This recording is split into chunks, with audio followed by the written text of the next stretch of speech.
Subscribe करा महानुभाव प्रतितीपंथ चॅनलला व बेल बटन अवश्य दाबा लेटेस्ट नोटिफिकेशन प्राप्त करण्यासाठी। दंडवत प्रणाम। जय श्री कृष्ण। स्मृतीस्थळाच्या आजच्या या ज्ञानसत्रामध्ये आपण एकंदरीत 7 ते 8 स्मृती पाहणार आहोत, ज्यामध्ये पहिली स्मृती आहे उंबरवट काढून तीर्थत्रय करणे। उंबरवट काढून भटोबासांनी 3 तीर्थ तयार केले। कोणते तीर्थ होते ते, मग त्या तीर्थांचं काय केलं हे आपल्याला पहिल्या स्मृतीमध्ये समजणार आहे। आजच्या ज्ञानसत्रातील दुसरी स्मृती आहे भाई देवबा दुःखातिशयो दर्शने बेलापुरा न वचने। भाई देवबासांना खूप दुःख होत होतं आणि हे दुःख पाहून भटोबास निर्णय घेतात की आता आपल्याला बेलापूरला जायचं नाही। कशामुळे असा निर्णय घेतला बरं, हे आपल्याला दुसऱ्या स्मृतीमध्ये समजणार आहे। तिसरी स्मृती आहे राजोर लक्ष्मेंद्र भट्टा श्रवणानुसरण। राजोर लक्ष्मेंद्र भट्ट जे आहेत ते भटोबासांपाशी अनुसरण घेतात। माहिमभटा भेटी, माहिमभटांची आणि भटोबासांची भेटी कशी झाली पुन्हा, त्या भेटीविषयी आपल्याला या चौथ्या स्मृतीमध्ये समजणार आहे। पाचव्या स्मृतीमध्ये आपल्याला हे समजणार आहे की केशराज बास भटोबासांपाशी कसे आले, कसं अनुसरण झालं। सहावी स्मृती अत्यंत महत्त्वपूर्ण आहे। या स्मृतीमध्ये आपण पाहणार आहोत केशराज बासांना घरचे लोक न्यायला येतात, सासरा न्यायला येतो, भाऊ न्यायला येतो की अर्धवट तुम्ही कसं काय संसार सोडून आलात आणि माझ्या लेकीचं कसं होणार, आणि म्हणून ते बळजबरी घेऊन जातात। मग केशराज व्यास घरी गेल्यानंतर कसे वागतात, काय करतात नेमकं, आणि स्वतःची मुक्तता या संकष्टातून कशी करून घेतात, हे आपल्याला आजच्या ज्ञानसत्रातील समजणार आहे। उद्धरण स्तोत्र बंध निष्करणे, उद्धरण स्तोत्र तयार करणार होते केशराज व्यास, पण भटोबासांनी त्याचं निराकरण केलं। कशामुळे निराकरण केलं हेही तुम्हाला समजणार आहे। तर एकंदरीत सर्व स्मृती महत्त्वाच्या आहेत आणि म्हणून व्हिडिओ शेवटपर्यंत पहा, तर तुम्हाला सर्व स्मृती व्यवस्थित समजतील। नेहमीच्याच प्रमाणे तुम्हाला आजच्याही ज्ञानसत्रातील ह्या स्मृती नक्कीच आवडणार आहेत आणि त्यामुळे लगेचच्या व्हिडिओला लाईक करा आणि जास्तीत जास्त आपल्या वाचनिक मंडळीपर्यंत हा व्हिडिओ शेअर करा, म्हणजे त्यांनाही या ज्ञानाचा लाभ होईल। दंडवत हो। मी ईश्वरदास महानुभाव सर्वांचं स्वागत करतो आपल्या महानुभाव प्रतितीपंथ या यूट्यूब चॅनलमध्ये। आजच्या या ज्ञानसत्रातील स्मृती क्रमांक आहे स्मृतीस्थळ स्मृती क्रमांक 8। उंबरवट काढून तीर्थत्रय करणे। उंबरवट काढल्यानंतर त्याचे 3 तीर्थ तयार केले। कसे केले समोर पाहूया। मग एक दी भटोबासी सुतार बोलाविला। भटोबास डोमेग्राम येथेच आहेत आणि मग एके दिवशी भटोबासांनी एका सुताराला बोलवलं आणि उंबरवट घडविला, दुसरा उंबरवटा तयार केला। तो मढू अवघाची काष्टाचा, तो जो राजमड होता तो पूर्ण काष्टाचा होता, म्हणजे लाकडाचा होता। उंबरवटू तोही काष्टाचाची होता, जो उंबरवटा होता तोही काष्टाचाच होता। तो भटोबासी काढिला, तो उंबरवटा भटोबासांनी काढला। तेथा आणि कु घातला, तिथे दुसरा उंबरवट घातला। मध्ये जयावरी श्रीचरणू ठेविती तयाचे थोरले पात्र केले। मध्यभागी जिथे स्वामी श्रीचरण ठेवायचे आणि मग भटोबासांच्या छातीवर पाय द्यायचे। पूजावस्त्रामध्ये आलेलंच आहे, तुम्हाला माहितीही असेल ते। भटोबास उंबरा उशीशी करून निजती असं आलेलं आहे पूजावस्त्रामध्ये, की भटोबास त्या उंबरवट्याचीच उशी करून झोपायचे। आपण जशी उशी घेतो उशाला, त्याप्रमाणे भटोबास बाहेरून झोपायचे राजमडाच्या, आणि जो राजमडाचा उंबरवटा होता तो उशीसारखा उशाला घ्यायचे। तर जिथे स्वामी श्रीचरण ठेवायचे त्या ठिकाणचं काय केलं, तयाचे थोरले पात्र केले। त्या उंबरवट्याचं एकदम मोठं पात्र तयार केलं। जेवढं मोठ्यात मोठं करता येईल तेवढं मोठं पात्र त्यांनी तयार केलं त्या लाकडापासून उंबरवट्याच्या, जिथे देव श्रीचरण ठेवायचे। सेवटाची आधा कुटिया दोन्ही पात्रुलिया केलिया, आणि जे काही छोटे छोटे तुकडे बाकीचे उरले बाजूचे त्याच्यामध्ये छोट्या छोट्या पात्रुल्या तयार केल्या। पात्र म्हणजे मोठं, पात्रुल्या म्हणजे थोड्या छोट्या आकाराने, त्याला पात्रुलिया म्हणतात। उरला तयाचे मणी करोणी समस्ता नमस्कारा वयादी धले। जे काही काष्ट उरलं होतं, हे पात्र तयार केल्यानंतर जे काही लाकूड उरलं होतं त्या लाकडापासून मणी तयार केले आणि समग्र मार्गमंडळीला ते नमस्कार करण्यासाठी मणी दिले। आणि मोठे पात्र ते आपणांगी करिले, मोठं पात्र स्वतःकडे ठेवून घेतलं भटोबासांनी। तयांतू प्रसादाचा फुटावा की साखळे कांबी दोन्ही जाडीचे विशेष श्री प्रभू गोसावी यांची प्रसाद वस्त्रे कापुराची सेंदयसे अवघे घालिती। भटोबासांकडे जेवढे काही प्रसाद होते, वाकी साखळे कांबी, हे सगळे भटोबासांनी काय केलं, त्या पात्रामध्ये ठेवून दिलेलं आहे। जे काही श्रीप्रभू महाराजांच्या जवळ वस्तू होत्या वापरायच्या, त्या सर्व वस्तू भटोबासांकडे होत्या. मग ते सगळे वाकी सांकळे, वाकी म्हणजे काय तर पायामध्ये घालण्याचा एक अलंकार. तर असे वेगळे वेगळे अलंकार होते आणि ते अलंकार त्या मोठ्या पात्रामध्ये ठेवायचे. भटोबासांनी दररोज नमस्कारायचे. जे काही प्रसाद वस्त्र असेल, कापुराची सेंद असेल, ते सर्व त्याच्यामध्ये ठेवून ते देहपर्यंत नमस्कारिले. देहपर्यंत म्हणजे देहाचा अंत होईपर्यंत ते दररोज देवपूजा वंदन करायचे. शोधकारांच्या मते एकी पात्रुली ते चक्रपाणी बासी मागा भटोबासाचेनी नावे भिक्षा केली ते त्यासी कवीश्वर बासी दिधली. भटोबासांच्या नंतर चक्रपाणी बासांनी भटोबासांच्या नावाने दीक्षा घेतली आणि त्या प्रसंगावर कवीश्वर बासांनी ती छोटी पात्रुली चक्रपाणी बासांना दिलेली आहे. एकी कवनाजवळी आली ते नेणीजे, आणि मग दुसरी पात्रुली जी उरली होती ती कोणाकडे गेली ते काही माहिती नाही. तथा शोधू येची काळी भटोबासी शिन्नस्थळी काढली. शोधकार म्हणतात की ज्यावेळेस हा उंबरवट काढला त्याच प्रसंगावर त्याच वेळेला शिन्नस्थळी पण काढली. जे शिन्नस्थळी आहे, आपण जे नमस करतो आता, नदीच्या पात्रामध्ये असल्यासारखी आहे. समजा आता ती नदीच्या एका किनाऱ्यावर आहे, परंतु नदीला पाणी खूप आलं की ते पाण्यामध्ये बुडून जाते. तर ती छिन्नस्थळी जी आहे त्या छिन्नस्थळीचे भटोबासांनी भरपूर सारे विशेष काढून घेतले. आणि खांबद्वार संका कवाडे कवणी वेळे काढली ते नेणीजे. आणि मग त्या राजमठाचे खांब, दारसंका, कवाड हे कधी काढलं हे काही माहिती नाही, असं आपल्याला इथे स्मृतीस्थळकार सांगतात. स्मृती क्रमांक 9. भाई देवोबा दुःखातिशयो दर्शने बेलो पुराण वचने. भाई देवबासांना खूप दुःख झालं. दुःखाचा अतिशयो झाला म्हणजे खूप भयंकर दुःख झालं.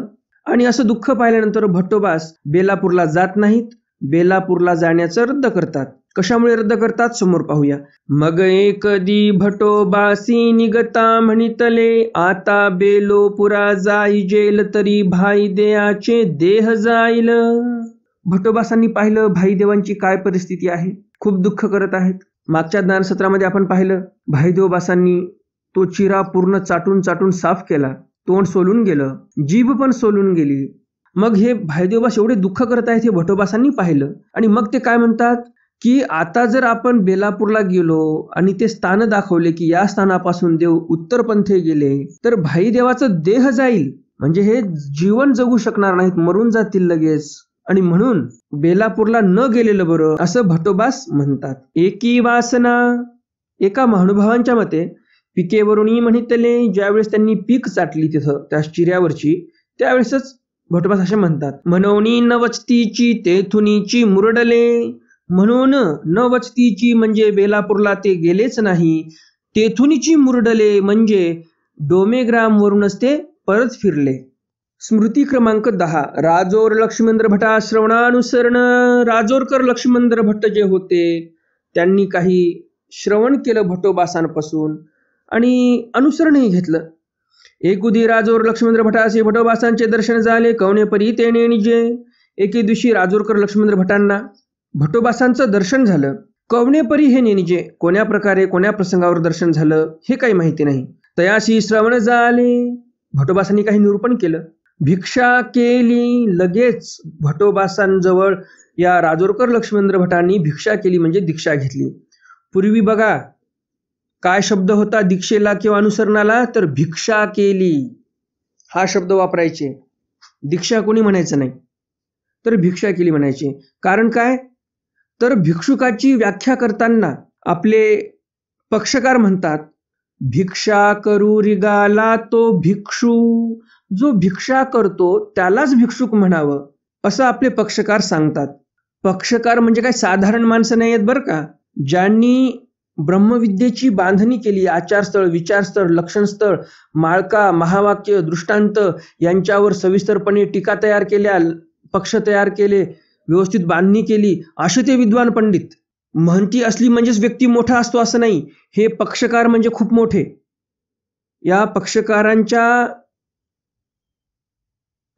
या पक्षकारांमुळे पुढे भविष्यामध्ये काही महंत्या चालू झाल्या. या पक्षकारांच्या नावावर महंत्या चालू झाल्या. ज्याप्रमाणे मुनिबास नांदेडकर त्यांच्या नावाने महंती आहे, अमृते मायाबास आहेत तर त्यांच्या नावाने महंती आहे, तर या विद्वान पंडितांच्या नावावर नंतर महंत्या चालू झाल्या आणि नंतर लोक त्या गादीवर बसायला लागले. तर असे विद्वान पंडित 24 पक्षकार होते आणि पाठभेदानुसार 26ही होते असं म्हणतात. तर हे 26च्या 26 पक्षकार एकदम विद्वान पंडित, यांचं वाक्य आपल्यासाठी प्रमाणभूत आहे. तर त्यांनी असं सांगितलेलं आहे, भिक्षा करू रिगाला तो भिक्षू, जो भिक्षा करतो तोच भिक्षू आहे, असं हे पक्षकार आपल्याला सांगतात. आणि म्हणून भटोबासांच्या हयातीमध्ये सर्वजण काय म्हणायचे, भिक्षा केली. भिक्षा केली म्हणजे संपला विषय, तो भिक्षुकच झाला. कारण ज्याने कपडे बदलले तो भिक्षुक आहे अशी पद्धत नव्हती भटोबासांच्या काळामध्ये. कपडे साधारणच वापरायचे लोक. जे त्या काळामध्ये लोक धोतर वापरायचे, लांब अंगी वापरायचे, सदरा वापरायचे, तसेच कपडे वापरायचे. जन माणसासारखाच पेहराव असायचा. पण तो भिक्षा करत आहे म्हणून भिक्षू झालेला आहे. हा मूळ सिद्धांत आहे भिक्षुक कशाला म्हणावं त्यामागचा. इथे स्मृतिस्थळकार आपल्याला तेच सांगत आहेत. भिक्षा केली म्हणजे दीक्षा झाली त्यांची, भिक्षा मागणं चालू केली म्हणजे तो भिक्षुक झालेला आहे व्यक्ती.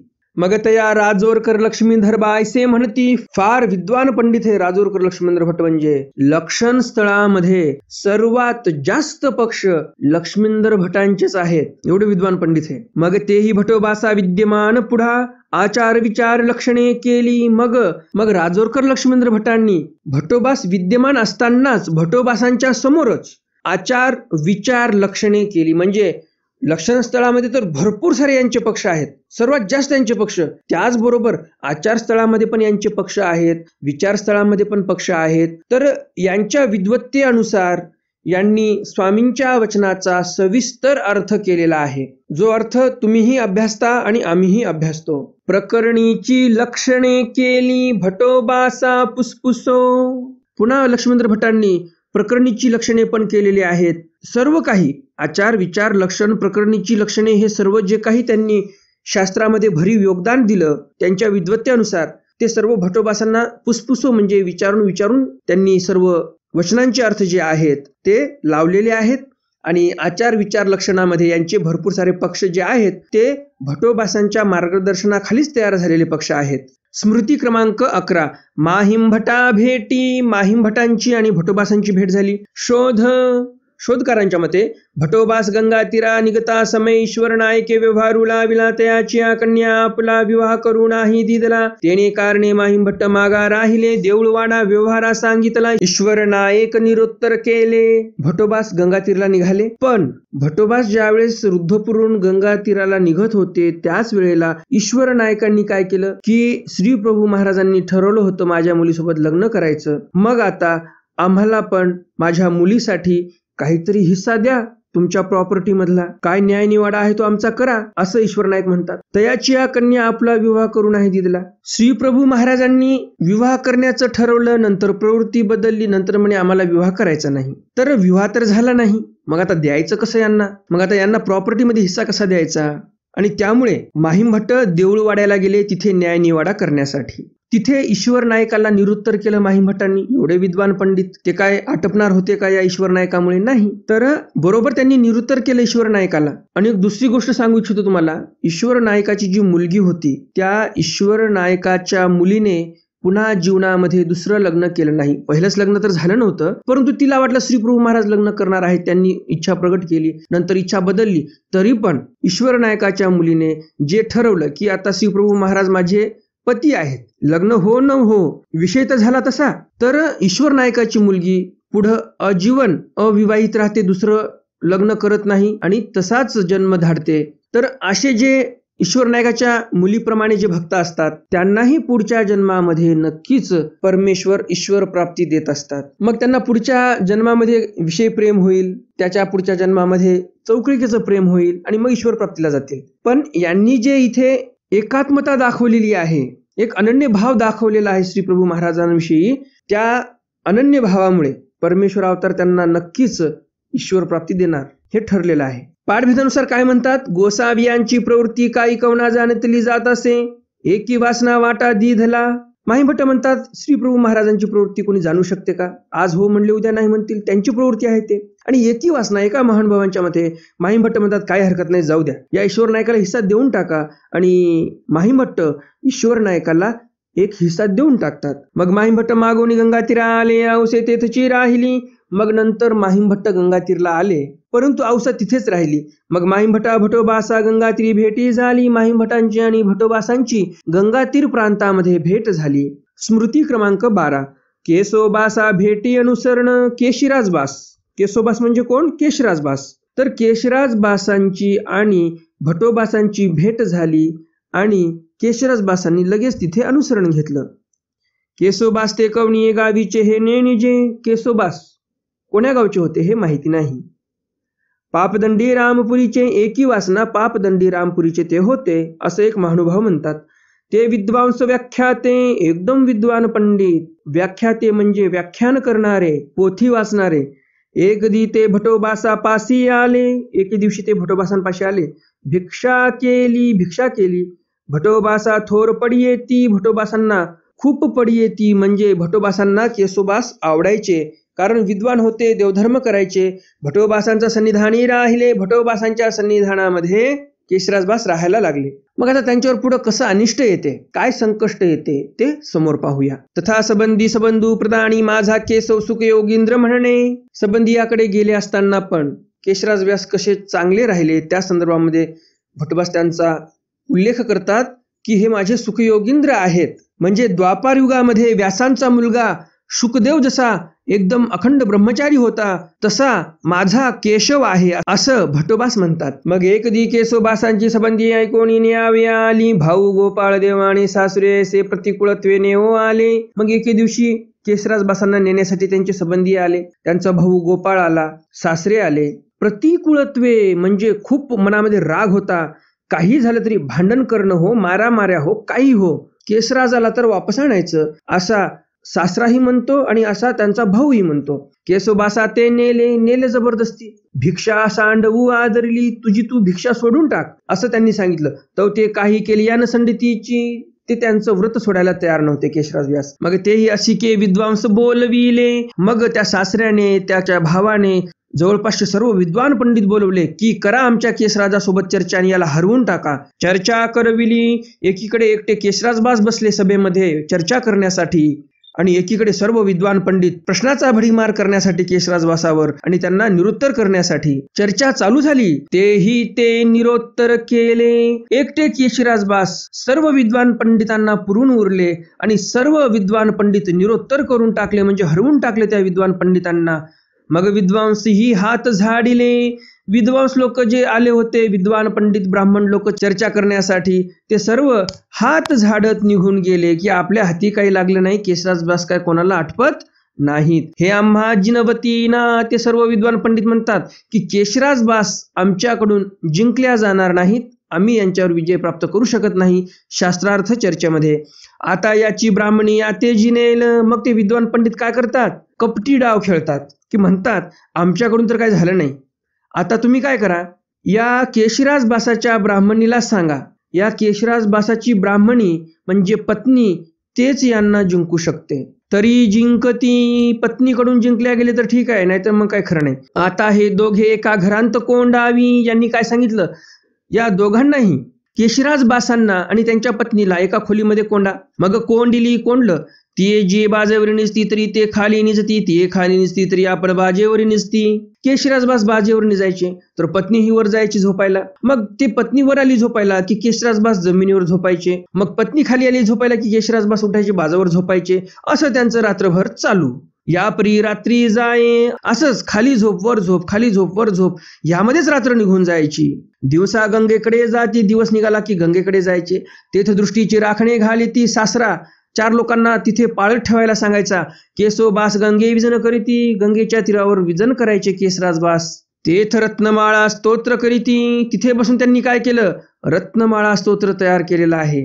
एक प्रकारे केशराजबास कैदेमध्ये आहेत. घरी आले तर सासऱ्याने राखणाईत ठेवले, त्यांच्यावर पाळत ठेवण्यासाठी माणसं ठेवले. रात्रीच्याला बरोबर घरीच न्यायचे त्यांना, इकडे तिकडे जाऊ देत नव्हते. तर एक प्रकारे केशराजबास कैदेत होते असं म्हटलं तरी अतिशोक्ती ठरणार नाही. आणि असं कैदेत असताना पण त्यांनी रत्नमाळा नावाचं स्तोत्र तयार केलं. पण अशा कैदेत असल्यानंतरही, अशा कैदेत राहूनही त्यांनी काय केलं? काय म्हणतात स्मृतिस्थळकार? केशोबास गंगे विजन करीती तेथ रत्नमाळा स्तोत्रे करीती. गंगेकडे विजनाला गेल्यानंतर रत्नमाळा नावाचं स्तोत्र त्यांनी तयार केलं लिहून. मग गावांतू आणि ती आणि मग गावात यायचे. कोण? केशोबास. काय मनाने यायचे का? तर मनाने यायची नाही. शब्द काय आला? मग गावांतू आणि ती, म्हणजे जे राखणाईत लोक आहेत तिथे, त्या सासऱ्याने किंवा भावाने जे राखणाईत लोक ठेवलेत पाळत ठेवण्यासाठी त्यांच्यावर, ते लोक त्यांना गावात घेऊन यायचे. जिथे माणसाला आवड असते ना, कितीही बिकट परिस्थिती येऊ द्या, तिथे माणूस चांगलेच कार्य करत असतो. आता आपल्याला काही जणांना वाटू शकते की अहो ही तर जुनी घटना आहे, 700-750 वर्षापूर्वी, त्या काळात लोक तशी होती. पण तुम्हाला मी एकदम आधुनिक काळातलं उदाहरण देतो, जास्त जुनं नाही. 750 वर्ष काळ म्हणजे फार मोठा झाला. एक 60-70 वर्षाखालचं उदाहरण देतो. स्वातंत्र्यवीर सावरकर ज्यावेळेस काळ्या पाण्याच्या शिक्षेवर होते, मागचं जे शतक झालं, मागच्या शतकातीलच हे महापुरुष आहेत स्वातंत्र्यवीर सावरकर. म्हणजे त्यांच्याही जीवनामध्ये काळ्या पाण्याची शिक्षा आली. अंदमानला ते कैदेत होते. अंदमानाच्या कैदेमध्ये असताना त्यांच्याकडे कागद नव्हता, लेखणी नव्हती लिहिण्यासाठी. त्या काळामध्ये लेखणी असायच्या, शाईची दौत, आणि त्यामध्ये एक लेखन असायची. कोणी मोरपंखाची लेखन ठेवायचा, कोणी लाकडाची लेखन ठेवायचा. तर लेखनही नव्हती, शाईची दौतही नव्हती, कागदही नव्हता. आणि शिक्षा एवढी जबरदस्त की जे कामं बैलाने करायचे ते कामं सावरकर करायचे. तेल्याच्या घरी बैल हा तेल्याचा घाणा हाकत असतो. तेल्याचा घाणा चालवणं काय सोपं असते का? नाही, खूप ताकद लागते. तर बैलाच्या जागी स्वातंत्र्यवीर सावरकरांना झुपायचे, दिवसभर मरणाचं काम करून घ्यायचे ते इंग्रज अधिकारी स्वातंत्र्यवीर सावरकरांकडून. आणि हे सावरकर रात्रीच्या वेळेला ज्यावेळेस त्यांना कोठडीमध्ये टाकायचे हेच इंग्रज लोक, तर सावरकर काय करायचे? तर काव्य लिहायचे. आधुनिक काळामध्ये मागच्या शतकातली गोष्ट आहे की त्या काळामध्ये पण सावरकरांसारखे माणसं होते की कैदेमध्ये राहून ज्यांनी काव्य तयार केलं. कमला नावाचं एक महाकाव्य आहे जे स्वातंत्र्यवीर सावरकरांनी रचलं अंदमानाच्या कोठडीमध्ये. कसं लिहायचे ते? तर भिंतीवर लिहायचे. काही खडा गोटा असायचा सोबत, तर ते खड्याने त्या भिंतीवर लिहायचे काव्य. जेवढी काही काव्यरचना केली तेवढीच काव्यरचना मुखोद्गत करायचे, पाठांतर करून घ्यायचे आणि ते मिटवून टाकायचे. आणि मग दुसऱ्या दिवशी पुन्हा काव्य लिहायचं, पुन्हा पाठ करायचं. तर कमला नावाचं काव्य आताही गुगलवर उपलब्ध आहे. कमला महाकाव्य विदा सावरकर असं जर टाईप केलं तर तुम्हाला PDF फाईल मिळून जाईल. तर तेवढं मोठं महाकाव्य स्वातंत्र्यवीर सावरकरांनी भयंकर कष्टामध्ये तयार केलं, पाठही केलं. आपल्याला दिवसाचं एक पान पाठ होत नाही, खायला प्यायला सर्व व्यवस्थित आहे तरी पण पाठ होत नाही. सावरकरांनी बैलासारखा तो तेलाचा घाणा हाकला, दुसरे भरपूर कामं केले, एकच नाही भरपूर कामं केले. आणि एवढं करून रात्रीच्या वेळेला काव्य तयार करायचं. काव्य तयार करणं काय सोपं असते का? हे जे कवी असतात आताच्या काळातले, त्यांना सर्व सुविधा आहेत तेव्हा कुठे त्यांना कसं तरी काव्य सुचते. परंतु सावरकरांना एवढ्या हालापेष्ट असतानाही काव्य सुचायचं, लिहायचे आणि ते पाठांतरही करायचे. किती आश्चर्याची गोष्ट आहे. मला या प्रसंगावर एवढंच सांगायचं तुम्हाला की आवड असेल तर तुम्ही काहीही करू शकता. तुम्हाला कैदेत टाका, तुम्हाला कोणत्या नरकात टाका, तुम्ही चांगलंच काम करू शकता जर तुमची चांगल्या कामामध्ये आवड असेल तर. सोनं आहे, त्या सोन्याला जर आपण भट्टीमध्ये टाकलं तर त्याची चमक काय कमी होते का? सोनं तर अजून चमकते जास्त.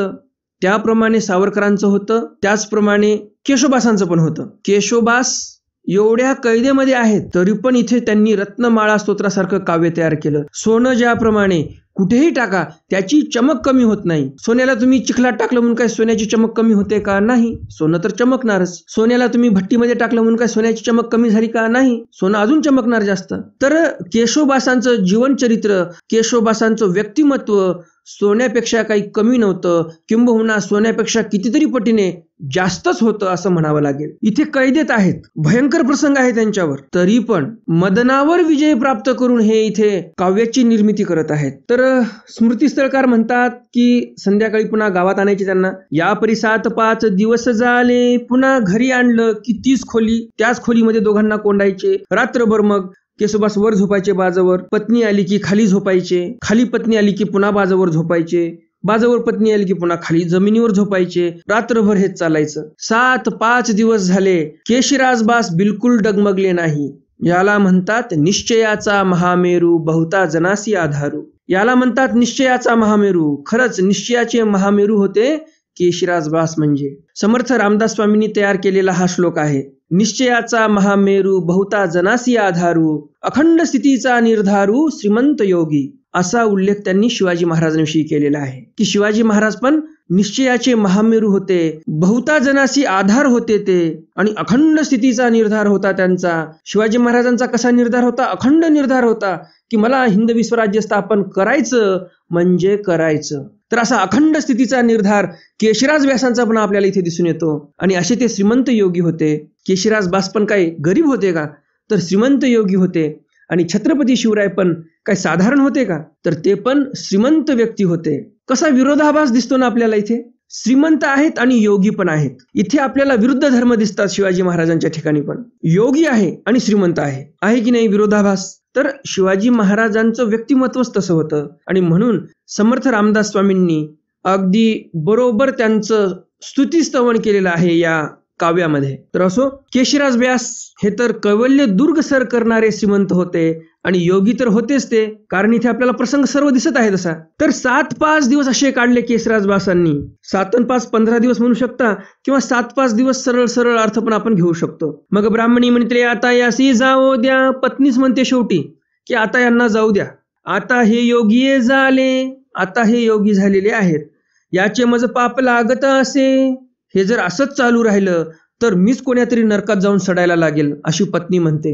हे जे काही दररोज चालू आहे आपल्या घरी, यामुळे मला नरकात जाण्याची वेळ येईल. याचे माझं पाप लागत असे, याचं मला पाप लागत आहे. हे जे काही कर्म चालू आहेत आपल्या घरी, हे बिलकुल बरोबर नाही. हे सर्व चुकीचं वागत आहोत आपण. माझे पती खरंच योगी झालेले आहेत, यांना आता जाऊ द्या. मग अवघा केसोबासा अनुज्ञा दिली. मग सर्वांनी, पत्नीने, भाऊने, सासऱ्याने, सर्वांनी अनुज्ञा दिली. निघाले आणि मग केसोबास निघाले. अनुज्ञा दिली म्हणजे कधी अनुज्ञा देतात? तर ज्यावेळेस पुढचा व्यक्ती परवानगी मागतो आणि मग कोणीतरी त्याला ठीक आहे म्हणते, त्याला म्हणतात अनुज्ञा. म्हणजेच केसोबासांनी इथे सर्वांना परवानगी मागितली. का हो, आता मी जाऊ का? सासऱ्याला विचारलं, पत्नीला विचारलं, भावाला विचारलं की आता मी जाऊ का? आता मी संन्यासी झालेलो आहे, मी योगी झालेलो आहे, मी आता जातो. तुमची इच्छा असेल तर, तुम्ही जर परवानगी दिली तर. आणि मग सर्वजण जा म्हणतात. अशी अनुज्ञा घेतात केशिराज व्यास. निघाले आणि मग निघाले. भटोबासाशी भेटी झाली. भटोबास आणि केशिराजबास भेटतात. मागील सांगितले सर्व काही वृत्तांत सांगितला केशिराज व्यासांनी. ते ऐकोनी परिसोनी भटोबासी म्हणितले माझा केशव शुक योगींद्र किंगा. हे सर्व ऐकल्यानंतर भटोबास म्हणतात माझा केशव म्हणजे शुकयोगींद्र आहे. म्हणजे द्वापार युगामध्ये जो व्यासाचा पुत्र शुकदेव होता, अखंड ब्रह्मचारी, त्याप्रमाणे माझा हा शुकयोगींद्र आहे केशिराजबास. म्हणून थोरची प्रशंसिले. म्हणून थोरची म्हणजे खूपच प्रशंसा केलेली आहे भटोबासांनी केशिराजबासांची. स्मृती क्रमांक 14. तथा रत्नमाळा स्तोत्र दर्शनी ईश्वरार्चन प्रशंसा. रत्नमाळा स्तोत्र जे तयार करून आणलं होतं केशिराजबासांनी, ते सर्व स्तोत्र भटोबासांना दाखवलं. मग भटोबास पुन्हा त्यांची प्रशंसा करतात. मग केशोबासी रत्नमाळा केली. रत्नमाळा स्तोत्र तयार केलं. रत्नमाळा स्तोत्र म्हणजे काय? तर जे लीळाचरित्र ग्रंथ आहे, स्वामींच्या लीळा संस्कृतमध्ये श्लोकबद्ध केल्या त्यांनी, आणि त्या ग्रंथाला नाव रत्नमाळा स्तोत्र असं दिलेलं आहे. नाहीतर आपल्याला असं वाटू शकते की स्तोत्र म्हटल्यानंतर फार छोटं असेल, जसं निर्वेद स्तोत्र आहे, जसं संकटनाशक स्तोत्र आहे, किंवा दत्तात्रेय कवच आहे, किंवा चिंतामणी स्तोत्र आहे, असं छोटंसं स्तोत्र असेल असं तुम्हाला जर वाटत असेल तर ते चुकीचं आहे. रत्नमाळा स्तोत्र फार मोठं स्तोत्र आहे. मग रत्नमाळा स्तोत्र भटोबासांना वाचून दाखवलं केशिराज व्यासांनी. तो तेथे एकी ठाई देऊळवाडी याचे निभावे हनुमंतवाडा घातला होता.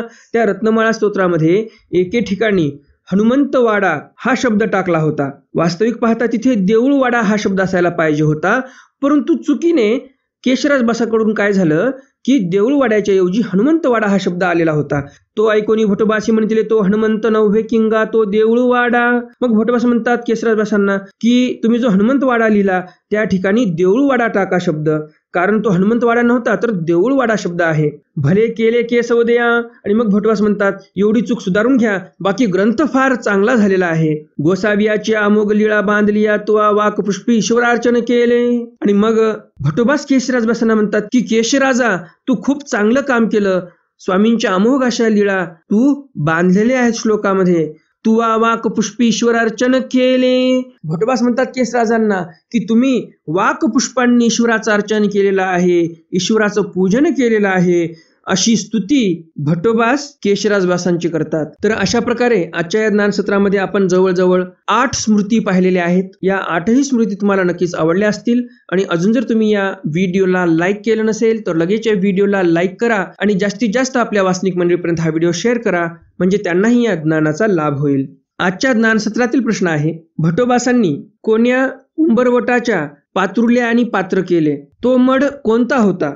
ज्या मढाचा उंबरवट भटोबासांनी काढला आणि मग 2 पात्रुल्या तयार केल्या आणि 1 पात्र तयार केलं. तर हा सोपा आजच्या या ज्ञानसत्रातील प्रश्न आहे. लवकरात लवकर कमेंट बॉक्समध्ये या प्रश्नाचं उत्तर कमेंट करा. काही कारणास्तव मागच्या ज्ञानसत्रातील जे काही प्रश्न होता, जे काही उत्तर होतं आणि कोणी कोणी त्या प्रश्नाचं उत्तर दिलं हे आजच्या ज्ञानसत्रामध्ये मी सांगू शकणार नाही. तर उद्याच्या ज्ञानसत्रामध्ये आपण नक्की पाहूया की आजच्या ज्ञानसत्रातील प्रश्नाचं उत्तर कोणी दिलं आणि त्या प्रश्नाचं उत्तर काय होतं हे आपण उद्याच्या ज्ञानसत्रामध्ये नक्की पाहूया. तर मग भेटूया उद्याच्या ज्ञानसत्रामध्ये भटोबासांच्या काही नवीन स्मृतीसह, ज्यामध्ये उद्धरण स्तोत्र बंद निष्करणे तथा शास्त्र प्रकरणान्वये अनुज्ञा, दृष्टांत प्रकरणान्वये अनुज्ञा, विरहे लक्ष्मींद्र भट्टी ईश्वर विरहे दान भास्कर प्रशंसा, लक्ष्मींद्रबा माहिमभट्टा संवादी योग भ्रष्ट निर्वचने, माहिमभट्टा तस्कर बंद निमित्ते मौन निषेधू, कृष्ण भट्टा प्रश्ने संनिवृत्ती वाक्य निरूपण, भटोबासा क्षतबंधनी महादायसे सेवावचन स्वीकारू, अशा भरपूर काही स्मृती आपण उद्याच्या ज्ञानसत्रामध्ये पाहणार आहोत. तर मग भेटूया उद्याच्या ज्ञानसत्रामध्ये